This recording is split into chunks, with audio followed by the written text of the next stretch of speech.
Hey, friendo, Steve here. Welcome back to another Ask Russell Juice. Oh, boy. So this is the episode where we have a little talk about things in life.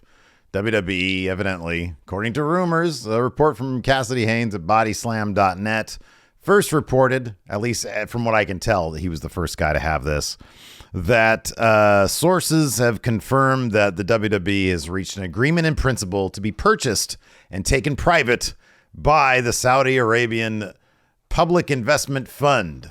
They've also had their hands in golf and Newcastle United, I think, as a soccer team, a football team over there in England, a couple other things.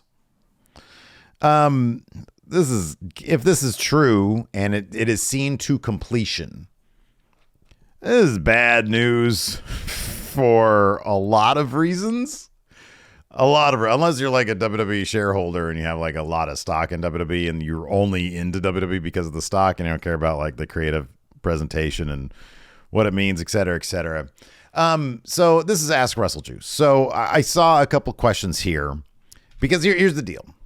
My main gig is over at the Going in Raw podcast. And on Wednesday, today, we're going to have, because I'm recording this late at night on Tuesday, we're going to have a deep dive. As we do on the podcast, me and Larson, we talk about all the info that's out there. We put it all in one place, and then we talk about, what's going on and where this can lead and what the best case and worst case scenarios are. And the worst case scenarios here could be pretty bad if you're at all a fan of WWE's product. But this is Ask Russell Juice, so I'm going to answer some questions. And I'm going to address this thing right now after I heard this 4 hours ago. From Fishing Beast 11 and Chicken Wuss, they have the questions. What would it take for you to boycott WWE? And would you continue to watch WWE if it was bought out by the Saudi Arabian government? So, here's the deal.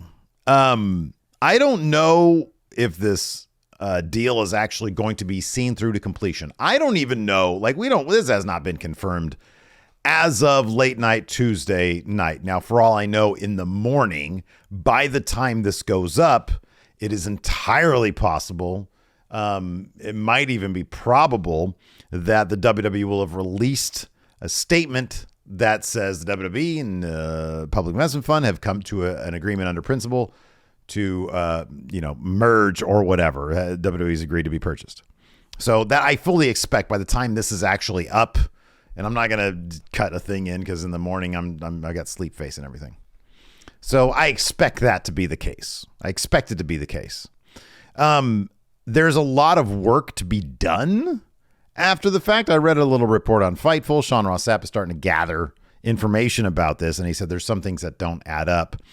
I would simply suspect that given the long-standing relationship between WWE, between Vince McMahon and the Saudi Arabian government, that maybe a figure had been agreed upon, a figure that would, probably be obviously larger than anybody else would be offering for the WWE. I remember there were rumors like a year or two ago, Freddie Prinze Jr., I think it was, had mentioned that one of his friends at Fox had heard that the WWE had asked Fox, hey, would you buy us for X amount of figures? And Fox was like, I'm not going to buy you for that. Well, Saudi Arabian government has a lot of money.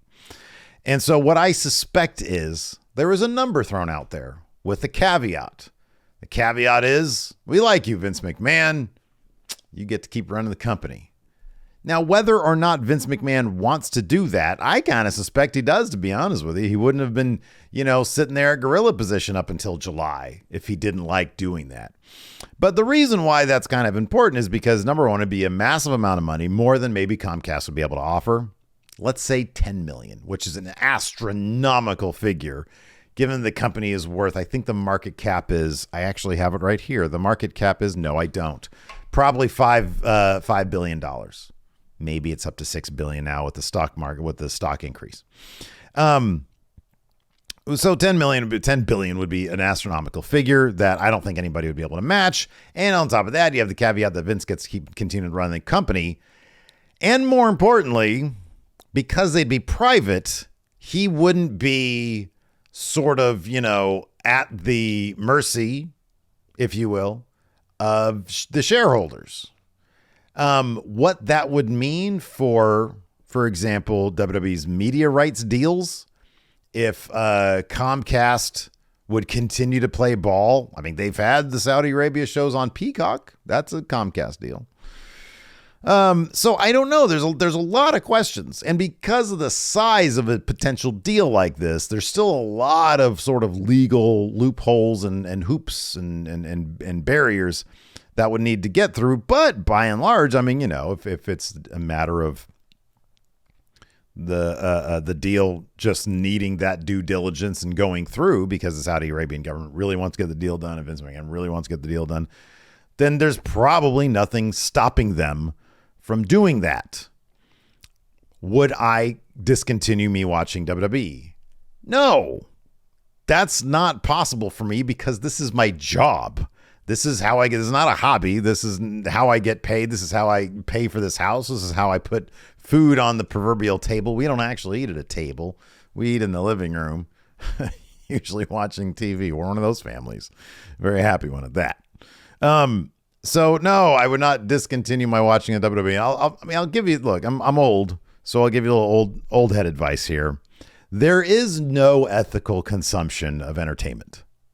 It doesn't exist unless we're talking about, you know, your kids go out and they film something on your iPhone and they bring it back to you. If it's entertaining, then that's ethical, right? Marvel movies, Star Wars movies, all owned by Disney. They're all built on the backs. They're all built on the exploitation of the computer graphic artist, right? Like computer graphics animators, VFX artists. They're all exploited. I mean, you can read, there's a million articles about that. There is no ethical consumption of entertainment. If this was a football podcast or a football review show thing, the NFL has their own massive slate of ethical issues. Every form of entertainment, by and large, does. That's just the sad fact of the world. Most industries have, I mean, you go to the grocery store. When you eat food, you know, there are probably ethical concerns with a lot of what you eat, unless you are completely off the grid and raise everything and eat everything yourself, and you fight your animals in hand-to-hand combat. There's no ethical consumption of pretty much anything. And I don't mean to bring this wrestling show to a whole other area, but to consider, hey, would you boycott WWE? What would it take for you to boycott WWE, or would you consider watch WWE if it was bought up by Saudi Arabia? For me to boycott WWE, I would have to become independently wealthy.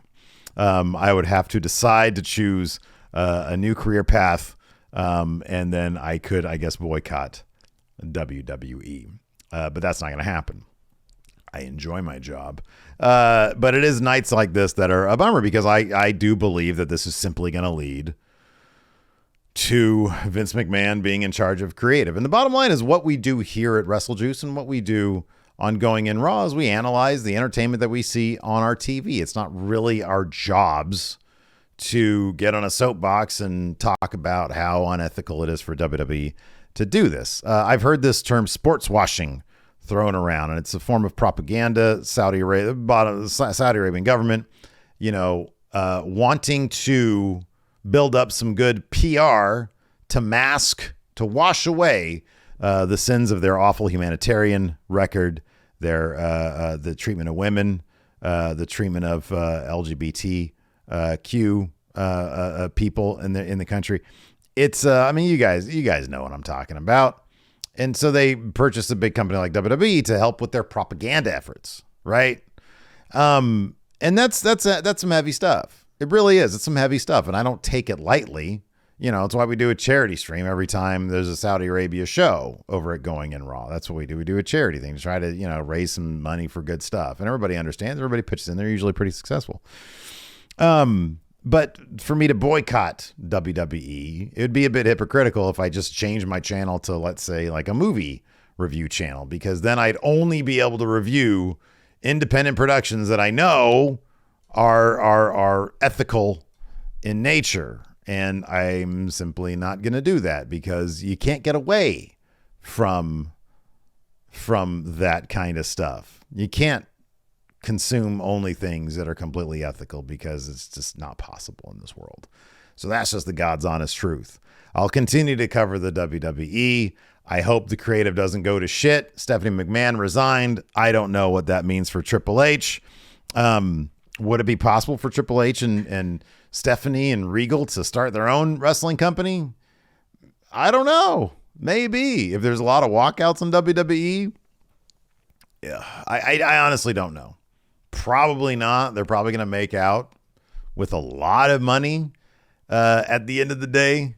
But what that means for the creative WWE is probably it's probably going to be dog shit again, because that's what it was before Triple H showed up. And Triple H ain't perfect, but there's been a lot of very enjoyable stuff in WWE under Triple H that I don't think we would have gotten under Vince McMahon.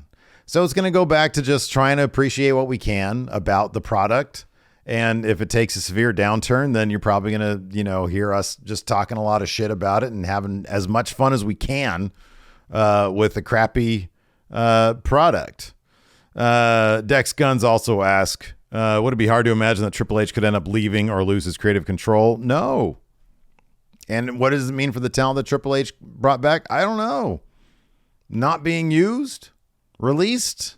Johnny Ace back? Bruce Pritchard in charge of creative? I don't know. Could mean any of those things. Curse of the Moon asked same question. Want to know your reaction to Stephanie McMahon's resignation? She's probably done, working with her dad. She's probably like, I was leaving here before. She took a leave of absence. She's like, I'm done working with my dad. He left. She came back. He came back. She left. It seems pretty cut and dry. It really does. Let's see here. Other questions here crack me up because they're sort of after the Stephanie stuff. Madkin's Classroom says, does Stephanie freak you out a bit? Nick Khan and McMahon fire a bunch of people for cost cutting that would undermine extremely. Yeah, that's not even a real question. Curse of the Moon says, hey, Steve, Shinsuke Nakamura was the main reason I got back into WWE. Watching him at Pro Wrestling Noah makes me wonder, what does WWE not get about Nakamura? It's Vince McMahon. I'm hoping that Triple H if Triple H is still in charge, again, all the stuff is up in the air. Triple H still in charge, he'll sort of rebrand Nakamura to a slight degree, still recognizable, but bring him back to being the King of Strong Style. I think it'd be great. But yeah, Vince McMahon didn't understand Nakamura because Vince McMahon doesn't have his finger on the pulse because he knows what the fuck he's doing. Let's see here. Zach Blackwood says, is there anything in wrestling right now that you find disappointing? Watch the first 10 minutes of this video. He says, I'm a Dark Order fan, and to see them go from a faction of 8 to a team of 3 in the space of a year sucks. I'm sorry if you're a Dark Order fan. That does absolutely suck. Something that bums me out about that I find disappointing in wrestling right now is the use of Eddie Kingston in AEW. They don't use him nearly enough. They should have used him a lot more, and I don't know why they're doing what they're doing with Eddie Kingston. Julie Edelstein says, most likely to be in the Rumble, Rock, Austin, Cena, or some combination. Rock and Austin, I would say the one most likely be Rock. I'm trying to power rank these, like Rock, Cena, Austin, Rock, Austin, Cena. Yeah, I think Rock might be in the Rumble. I think it's a possibility. AJ Forsyth says, with all these vignettes of Cody, I feel as if his surprise return happens before the Rumble. Do you think he's still the favorite to win the Rumble now? 1,000%. I think the people want it. I think people are going to go crazy if he does win it. I think Vince McMahon would have done that anyway. So I think no matter what, we're getting Cody winning the Rumble. I think that's happening. Richard Ives, do you think we'll see Drew McIntyre in the main event scene again? I think so.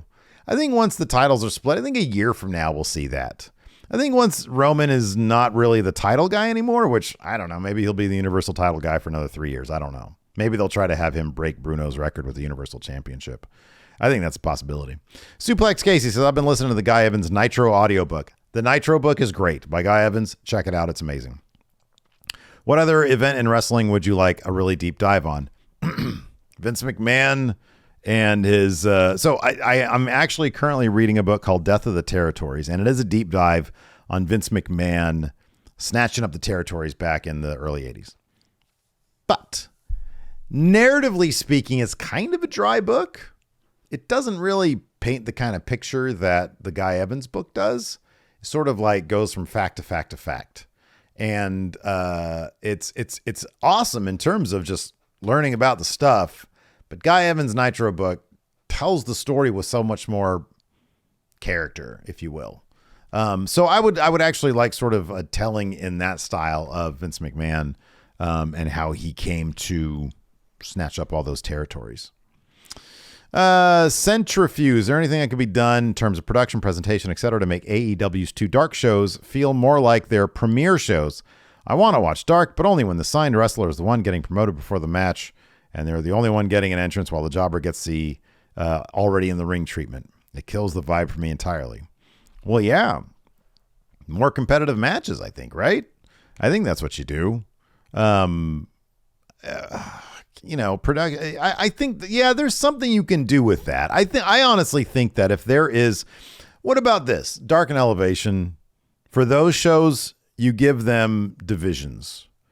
So like, if you've been there for X number of years, if you've been wrestling for X number of years, you're in a certain division, you're at like a certain level, and you get to fight for a certain belt, right? And then if you get that belt, you get to enter it into the next division. It's kind of like the Premier League, how they do it, how you're like in this group, and then if you do well, you move into this group and this group, right? So that'd be kind of cool if they did something like that, so that there are more stakes involved and there are more matches amongst, and it's not just about padding wrestler stats. It's about competition to see who can get on cable TV.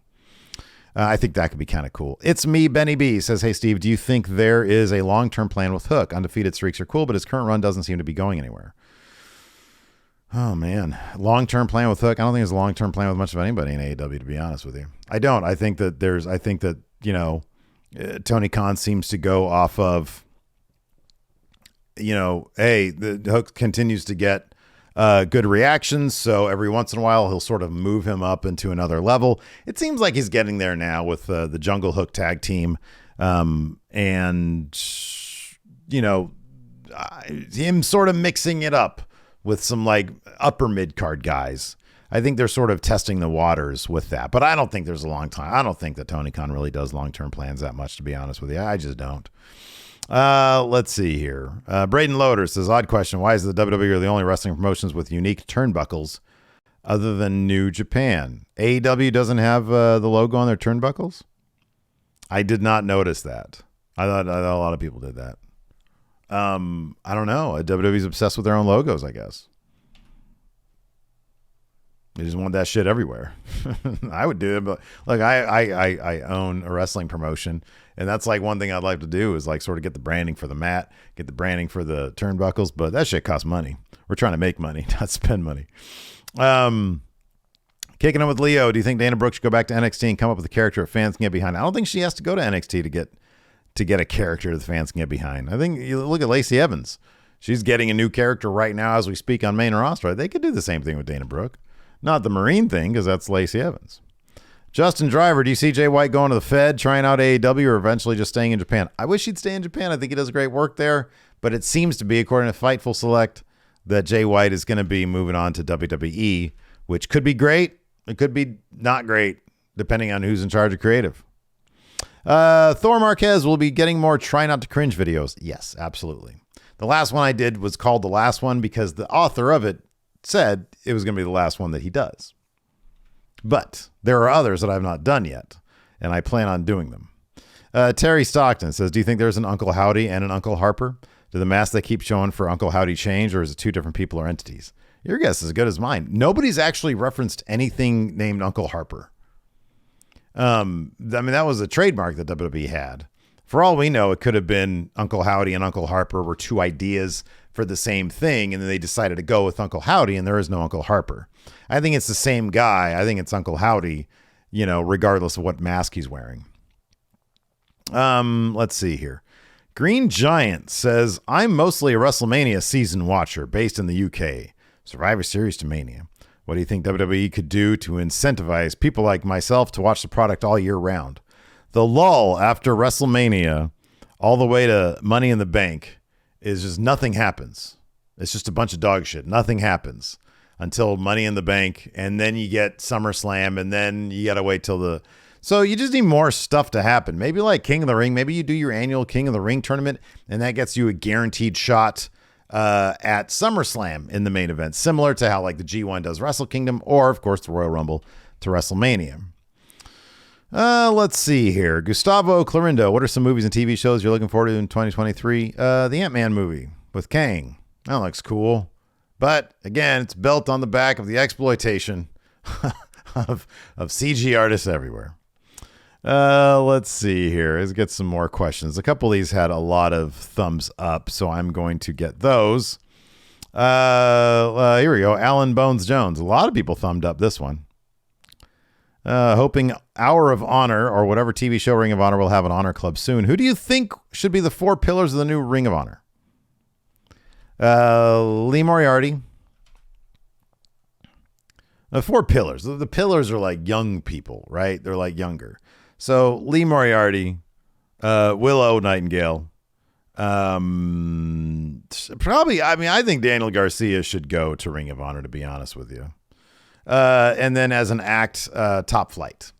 That's who I think should be the 4 pillars of Ring of Honor. Let's see here. Claus Techno. Who would you choose to work with Hook on a long-term storyline? So, similar to the question that we just had here. Who would I choose to work with Hook on a long-term storyline? I'd like to see Hook mix it up with Daniel Garcia. I think that'd be cool. I like Daniel Garcia. I think he's cool. The Green Pianist says you're probably going to get some serious questions here. I'll ask you a lighthearted one. Cool. We'll end on this one. Which current WWE or AEW finisher would you be most comfortable taking, and which one you'd never wish to take? So, what current finisher would I not want to take? The Powerbomb Symphony. I would never want to take that because I would never want to take a Powerbomb, let alone 3 or 4 or 5. So that's one I would never want to take. Which one I would be comfortable taking? Off the top of my head, I'm going to say, well, let's take submissions out of it, right? I don't want to take, the submission is like, whatever, I can do that. Like, as long as it's not Charlie Dempsey's where you touch your foot to the back of your head. A move, like an actual impact move. I would say a move that I'm okay taking is the Jaded, right? You're just up here, and then she just drops you down like 4 feet, and you use your hands to cushion you.